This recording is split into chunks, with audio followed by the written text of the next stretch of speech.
नहमदुहु व नुसल्ली अला रसूलिहिल करीम अम्मा बाद फ़ाउज़ु बिल्लाहि मिनश शैतानिर रजीम बिस्मिल्लाहिर रहमानिर रहीम अस्सलामु अलैकुम व रहमतुल्लाहि व बरकातुहू। सवाल है, क्या रमज़ान में दिन के वक्त टीका लगाना रोज़े पर असरअंदाज होता है? तो बात यह है कि टीके की दो किस्में हैं।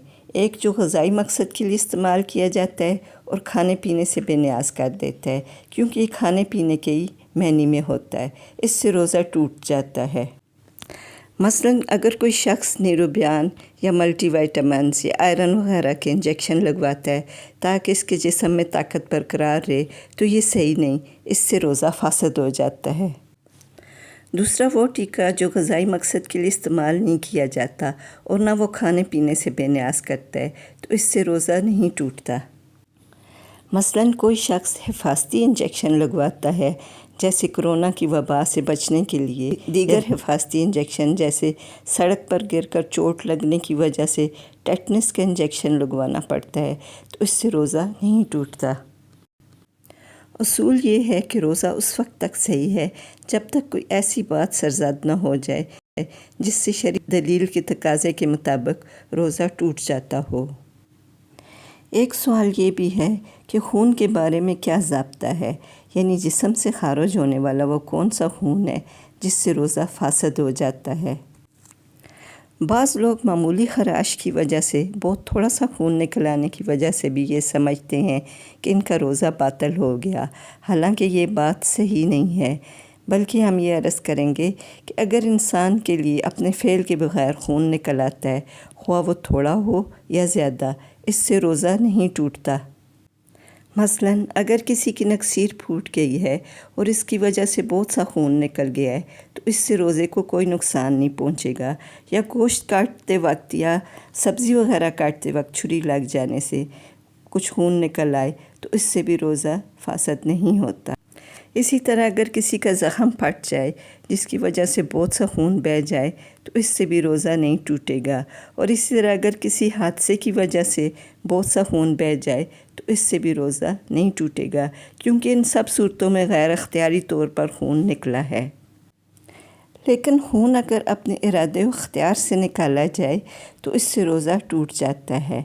इस तरह हदीस पाक में आता है, अफ़्तरल हाजिम वल महजूम, सुनन नबी दाऊद, सींगी लगाने वाले और लगवाने वाले का रोज़ा टूट गया। ये हदीस सही है, इसे इमाम अहमद और कई दीगर मुहद्दिसीन ने सही करार दिया है। इसका माना ये है कि रोज़ेदार जब किसी दूसरे को सींगी लगाए तो इसका रोज़ा टूट गया, और अगर इसे कोई सींगी लगाए तो इसका रोज़ा भी टूट गया। अगर रोज़ा फ़र्ज़ हो तो फिर सींगी लगवाना जायज़ नहीं, इल्ला ये कि शदीद ज़रूरत हो, मसलन खून का दबाव बढ़ जाने की वजह से बहुत तकलीफ़ हो, तो फिर सींगी लगवाने में कोई हरज नहीं। ये एक इज़्तिरारी सूरत है, इस दिन की इसे क़ज़ा देना होगी। सींगी लगवाने से रोज़ा टूट गया, लिहाजा वो दिन के बाकी हिस्से में खा पी सकता है, क्योंकि जो शख्स किसी शरई उज़र की वजह से रोज़ा तोड़ दे, इसके लिए दिन के बाकी हिस्से में खाना पीना जायज़ है। अब सवाल ये पैदा होता है कि क्या रमज़ान में दिन के वक्त खून का अतिया देना जायज़ है या इससे रोज़ा टूट जाता है। जब कोई शख्स खून का अतिया दे, उससे बहुत ज़्यादा खून लिया जाए, तो सींगी पर क़यास की वजह से रोज़ा बातिल हो जाएगा। याद रहे कि खून सिर्फ़ इसी सूरत में दिया जाता है जब किसी मरीज़ को देकर इसकी जान बचाना मकसूद हो या हंगामी हालात के लिए इसे महफूज रखना मकसूद हो। और अगर खून की मिक़दार कम हो, मसलन सिर्फ़ इसकी मिक़दार इस कदर हो जितना कि कीमियाई तज्ज़िया के लिए इंजेक्शन या इम्तिहानी नाली वगैरह में लिया जाता है, तो इससे रोज़ा नहीं टूटता। वबिल्लाहि तौफ़ीक़ी व सल्लल्लाहु अलैहि वसल्लम अला नबीना मुहम्मदिन व आलिहि व सहबिही। आखिर में मेरी आपसे दरख्वास्त है कि मेरे चैनल को लाइक, सब्सक्राइब और शेयर ज़रूर कर दें और बेल आइकन को दबाना ना भूलें। बहुत शुक्रिया।